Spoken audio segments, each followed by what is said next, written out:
Thank you, everyone, for having me, and thank you for coming to the Paris Symposium.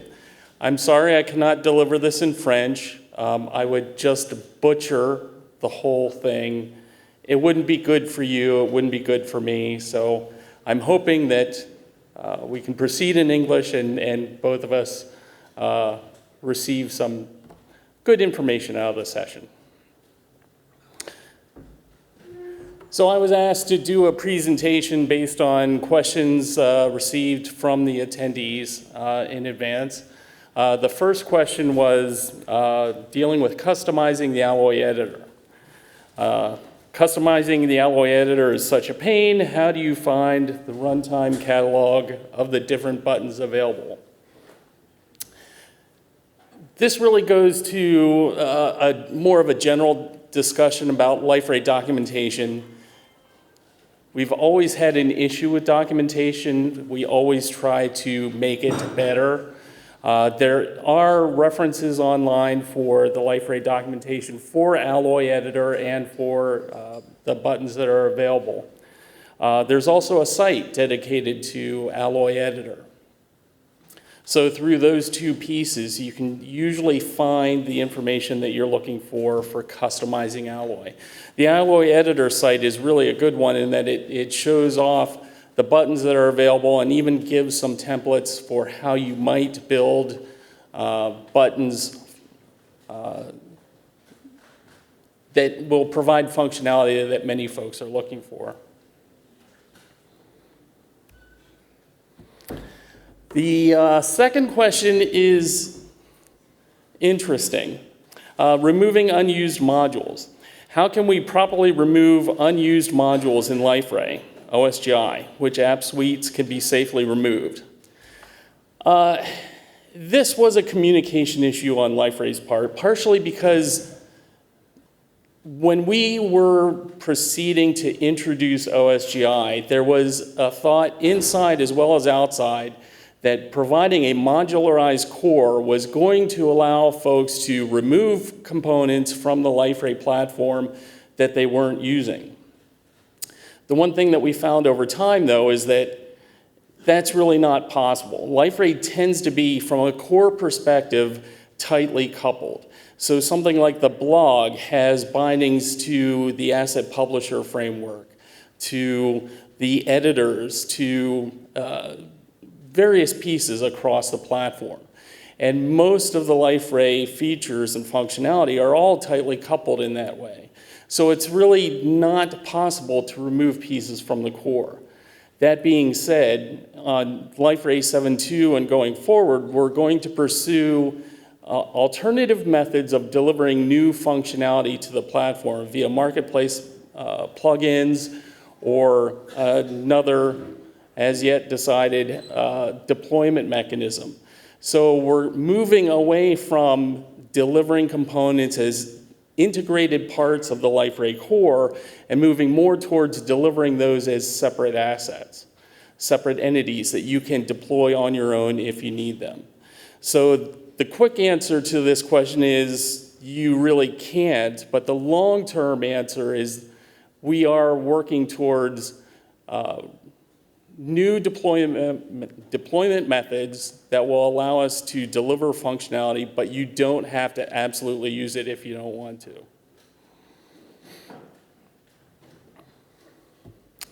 Question number 3. This is one that I've been working on recently myself, and I found it very interesting. What is the decision-making grid to build a SPA application? And for me, I really like the idea of building SPAs based on the Liferay headless APIs. It tends to be an easy way to build an application without having to take on all the functionality of a CMS or any of those pieces. You just call out to the Liferay APIs to pull them in there. When would you want to build a SPA? I don't think it's a question of when do you want to. I think it's more when do you not want to build a SPA? And in that case, it's the list is kind of specific. If you are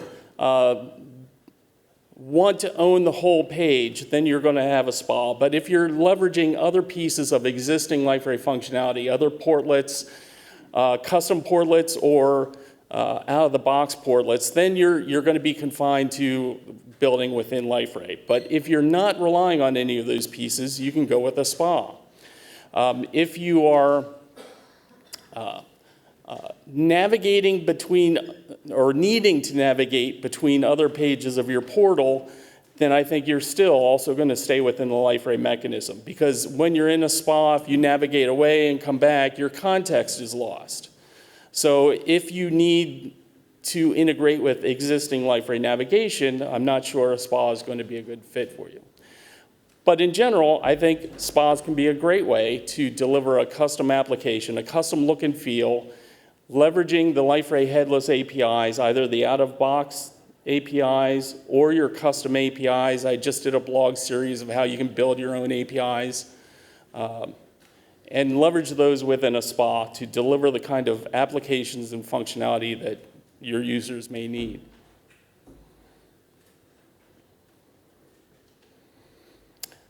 Question number 4 was kind of a tough one. Reactive apps in Liferay. Is it possible to build reactive apps in Liferay? If so, what are the steps? There was a very little context provided with this other than how to build reactive apps using RxJava and the HTTP2 streaming mechanisms. That was primarily the context that I received about what this question was about. And you can use the RxJava library to build a reactive sort of portlet, but Liferay is really not going to give you any option of benefiting from that. There's no assistance, there's no API support for integrating that library. For the HTTP2 streaming mechanisms that reactive apps typically want to use when generating the response, that's there in HTTP2, but it's not a core part of the portlet API.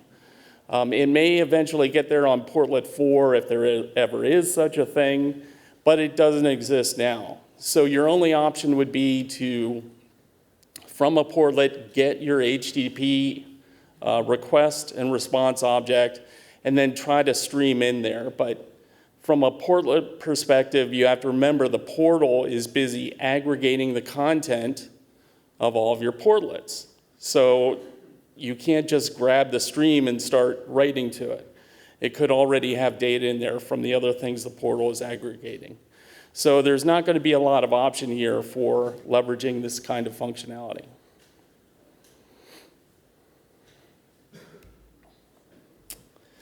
Question number 5 is on content pages. When should I go with content pages instead of widget pages, knowing that we can now add widgets in content pages? From the Liferay perspective, content pages are the new way of doing page layout. They tend to be more flexible, more dynamic, not as constrained as widget pages. There are, however, cases where you want to stay with widget pages. If you're using Liferay staging and you're using page variation, that is not supported from content pages. But there's also, in content pages, you don't have the kind of access to configuration that you do on widget pages. The permissions and the look and feel customization that you get on the widget page is not currently supported under content pages. We don't know if that's actually going to become part of the configuration for content pages or not. Content pages themselves, the design goal was make it easy for content creators and page administrators to create pages. And by adding those configuration options, it was seen that it would make it too complex for them to manage pages. So it was specifically excluded from content pages. So if you need that kind of functionality where you're managing the permissions of individual portlets on the page, you might need to stick with widget pages. Widget pages are not going away. They are going to stay around, so your layouts and the pieces that you're using are still going to be available. But for the most part, Liferay would like to see you move from widget pages to content pages.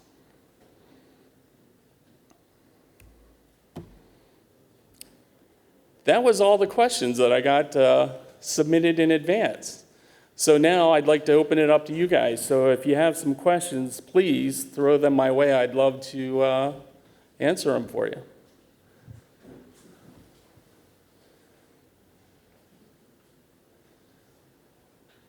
Anyone? I got one in backup.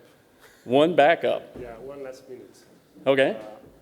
So the question is, now that Alloy is deprecated, how would you do validation in front end? Do you still go with Alloy UI tag libs, or you have to move on with another library? Because in Liferay, deprecated can means a lot of things. So you don't know today when it will be gone forever. Right. So Alloy UI, based on AUI and YUI, has been deprecated. The tag libraries, though, that Liferay has based on Alloy UI, behind the scenes, those over time have been migrating to Metal.js. So the idea was that from a front-end support, you would still be able to leverage your Alloy UI tags, but inherently you'd be using Metal, which is the new foundation that Liferay has built for JS in the portlet. So Metal is not going away. Metal is going to be there for a while because our portlets are all based on leveraging Metal. So that's going to be there for a while. The Alloy.js shim layer that is over top of Metal is still going to be there. So it's not going to disappear anytime soon. For your own custom work, custom JS, you can leverage jQuery, you can leverage Metal if you really want to pursue Metal. So I would go either of those two ways, or go off on your own direction and do really JS-only portlets using our NPM bundler and loader that way. Thank you. Hello. Talking about headless APIs, we had a presentation of the APO project some time ago, and I would like to know if you have some information about the status of this project, if there's still ongoing work, because this project has been a bit silent for the last months. Yeah, so Liferay has been working towards headless for quite a while. So the first version of our tool, internally we called it Vulkan. But we couldn't really take that name on because it had trademarks and things like that with it. So then we decided it was going to be called Apio, APIO. And it was very ambitious. It was going to be a massive code generator that was going to build REST and GraphQL and front-end stuff, and it was the greatest thing since sliced bread, except for the folks that wanted to leverage GraphQL or REST. There was so much that you had to do from a back-end perspective that it made Apio hard to learn, hard to adapt to, hard to build, hard to support. So effectively, it's been kind of abandoned. Now, we do have, in 7.2 as well as in 7.1, we do have headless support. It's based off of a thinned down and minimized version of Apio. So Apio as a project is gone, but the headless support is still there. And the tooling that we built for we have a development tool called REST Builder, which is similar to Service Builder in that you feed it your OpenAPI YAML file and it generates code for the headless support client as well as the implementation and API details. So we do have headless in there, and I feel it's ready to go. I feel like it's ready to be used in a production scenario. I have a 4-part blog on doing REST Builder for creating your own services. I have another blog in the pipeline to add hypermedia and permissions into that API, because I realized after the fact in building my my React-based SPA that I didn't have those kind of pieces in, and I'm like, well, I really need to know if I can create, if I can update or change an entity. So I have a blog in the pipeline for that aspect, as well as another blog on my React application that I'm going to release that is totally based on headless API. So does that answer things for you? Awesome. Hi, I have a question about documentation. You were saying that documentation has been quite a topic at Liferay for a while. What are the plans with documentation? Right now on the developer platform, you have like documentation for every version, but when you switch version, the pages, the layout of the pages is always moving around, so you don't know how to find the right stuff when you're looking for it, depending on the version. Like, what are the plans? That has been the biggest gripe that I've had with the documentation team. For those of you that don't know, if you Google for something, most of the time the Google results are going to point to a 7.1 documentation page. When you land on that page, up in the upper left-hand corner is this nifty drop-down that says version. And you see 7.2 and 7.0 and even some older versions. So you think, oh, I'm on the 7.1 page, but I need the 7.2, so I'll just change the version and I'll be there. That doesn't work. And I find it to be one of the most frustrating parts about using the documentation in that way. What I've been told is that version is not intended to take you to the same page in the different version. That is just to switch you between the different versions of Liferay as the core documentation. The documentation team, told me that I really should not be using Google to search for answers. That if I use the Liferay search in the portal.dev site, that's going to show the search results there, along with the filters on the left-hand side to pick the version that you care about. So if you use the Liferay search and then filter based on the version you're looking for, your results will be limited to that version that you're looking for. But I feel your pain with the frustration on that drop-down. That thing gets me every time. I heard that Liferay is taking back the Spring MVC project inside OSGI. So do you have any info about the status of that, and what will it allow us to do? Okay, so I'm going to go a little deeper than that. With Spring 5, the Spring Foundation decided that they were going to drop support for Portland MVC. They didn't see a lot of value in maintaining that project because for Spring 5 they didn't feel there was enough need for it. Liferay negotiated with the Spring folks, and we actually got them to allow us to fork Spring Portland MVC. So we forked it, and now it's called Portland MVC for Spring. It's a Liferay backed project, not bound specifically to Liferay. We are just managing it. So we have a team of folks who are dedicated to using Spring and maintaining the support. The plan is not to tightly couple it to Liferay in any way. So if you do want to use WebSphere Portal and Spring 5, you could use the Portland MVC for Spring, and everything would be fine.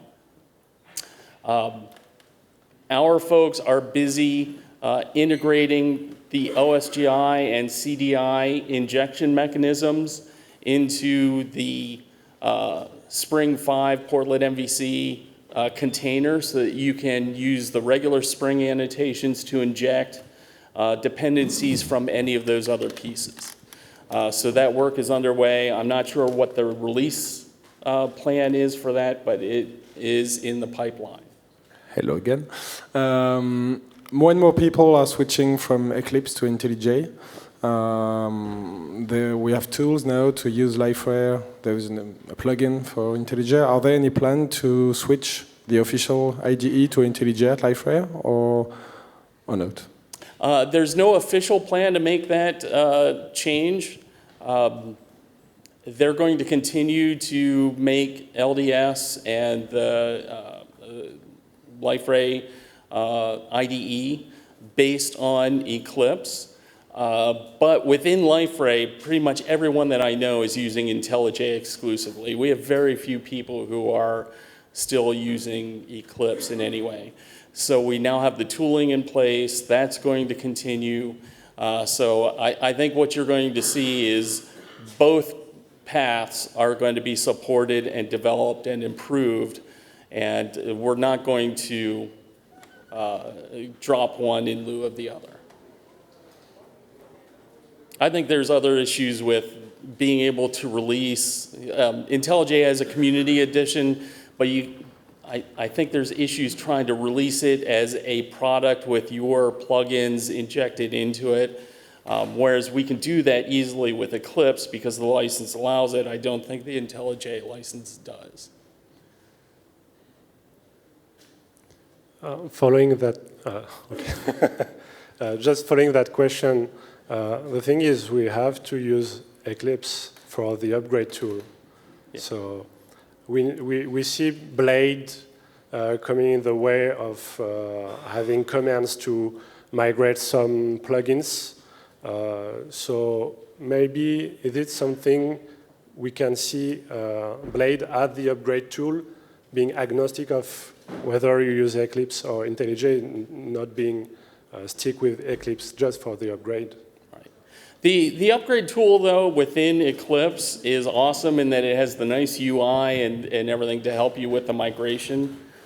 So even though Blade is incorporating some command line features to help with the upgrade, I think it's hard to beat the whole UI integration that can help you identify, navigate code, and make changes quickly. The last Liferay versions have brought OpenID Connect support, which is great. And it's quite, well, it's possible to plug into it to add some customization. And on the other side, we have the legacy SAML2 plugin, which has been overhauled in the OSGI framework. However, it's still proprietary, and some APIs should be published to Maven repositories in order to allow us to create customization on top of this plugin, because the service provider support of this plugin is really limited. And I've done a lot of SAML2 integration of Liferay, and there are a lot of situations where you know exactly what you should change in the source code because it's available, but it's not reasonably possible to modify it and rebuild it. So, well, it's not really a question, but it says, do you have plans at Liferay to either to add more features to service provider or to help the community maybe add what's missing? The general perception at Liferay is that the settings that we have chosen represent those that maximize security.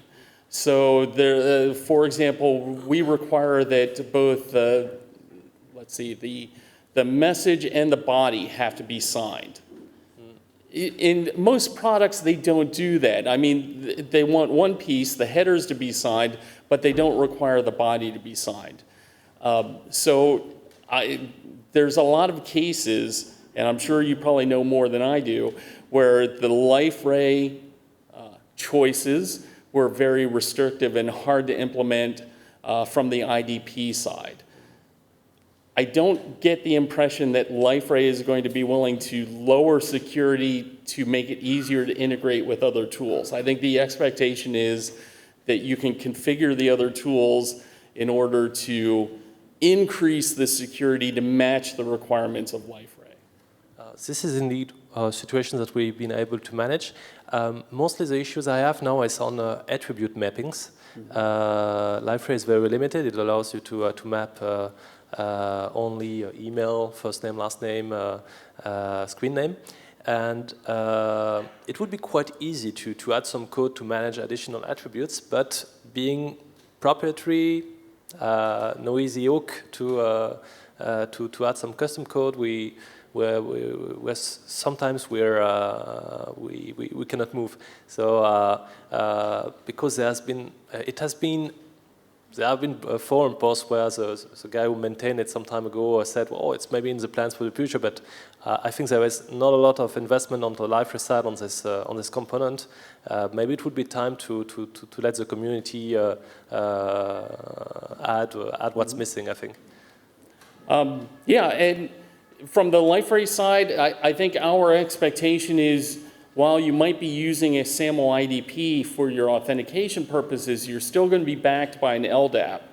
So it's the combination of the minimal set of attributes that the IDP is going to feed you in conjunction with the import process from LDAP to pull in all of the user attributes, which I think the idea is it covers most cases, but clearly not all cases. Yeah, if you have things that you need to have or want to have, I would recommend opening tickets on issues.liferay.com. Make sure that your voice is heard, that kind of support is necessary, and I'm happy to vote for them in order to help you get it pushed through the system. Thank you. Hello. One of the ways to learn Liferay is to go to Liferay University, but it's all about the 7.1.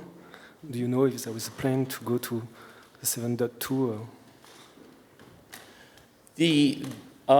You mean the documentation? No, Liferay University, you can learn, there are some courses, but all is about the 7.1.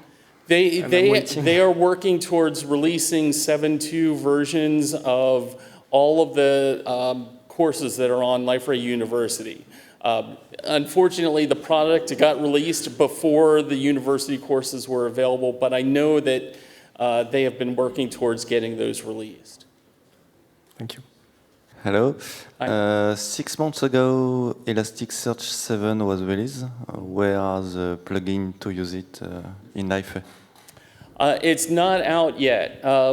Liferay is planning Elasticsearch 7 support, but it's probably going to be in Liferay 7.3 at earliest. And I don't know if they're going to make that available for earlier versions of Liferay. Hello.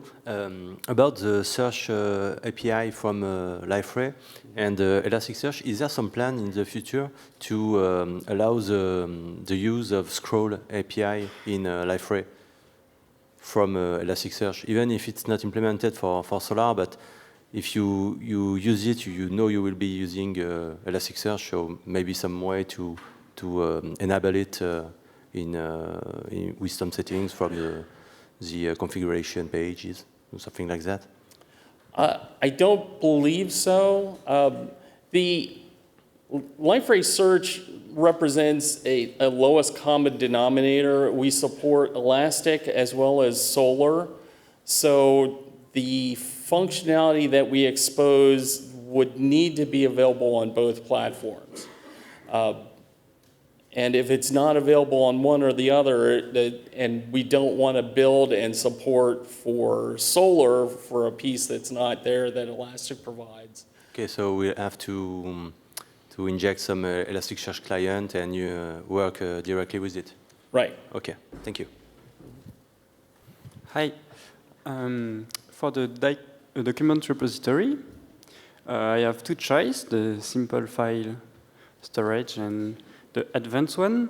So in which case should I use the simple over the advanced? So I use simple for my test environments, for my lower lanes. But for pretty much every production install that I do, I want to use the advanced file system store, just because it tracks versions and things better than what the basic does.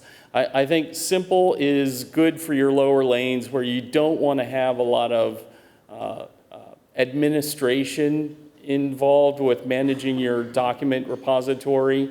But for a production scenario, I always go for the advanced file system store. Your other options, if you're on AWS, we have the S3 store, which works out really well. I know we have plans for releasing components for Google as well as Azure for their stores.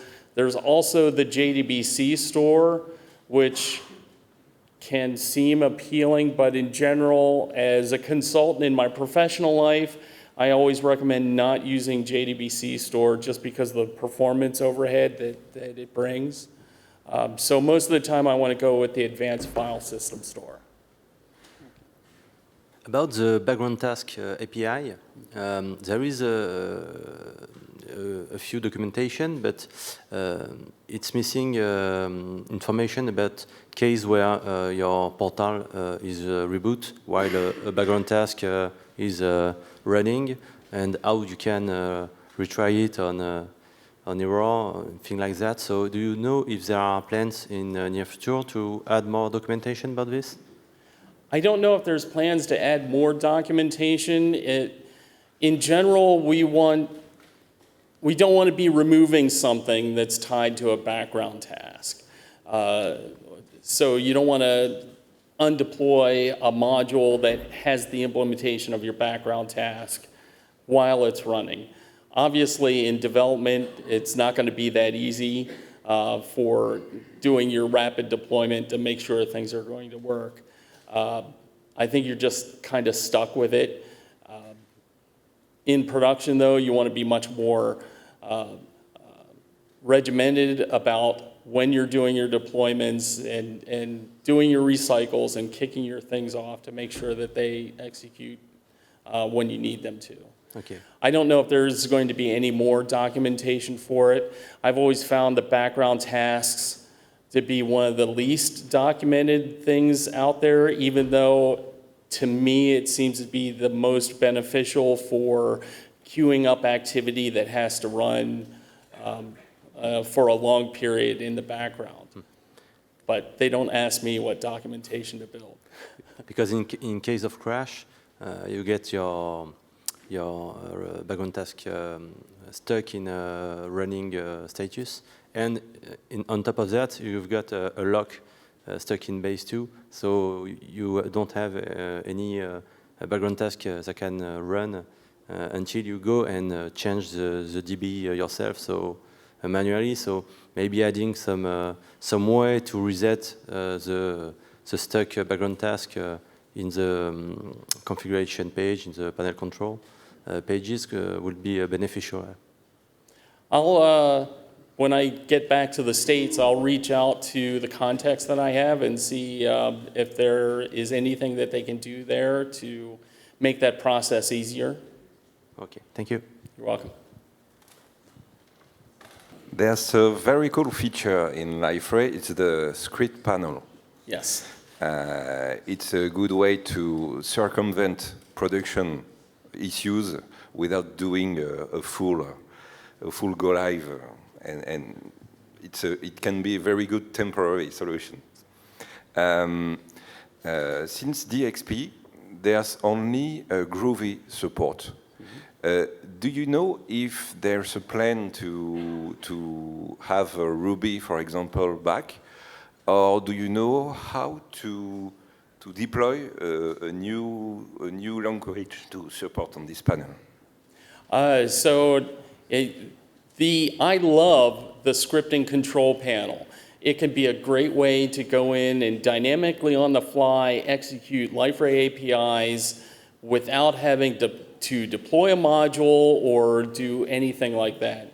I'm doing a talk in DevCon actually about using the scripting control panel for populating a site, because you can actually build a script that invokes API after API for loading data. That said, the scripting control panel itself, it uses a script engine, which is an abstract definition for a language that's supported. We only have the one for Groovy in the later versions of Liferay. I'm not aware that there's any plans to bring one back for Ruby or some of the other pieces. That said, the scripting engine is an interface. So technically, it's all going to be backed by OSGI. So you should be able to build a module which implements the OSGI components, the services, and that should auto-register within Liferay and provide the language you need. You would just have to build that engine yourself. Okay. Thank you. You're welcome. Thank you, everyone. And once again, thanks for coming.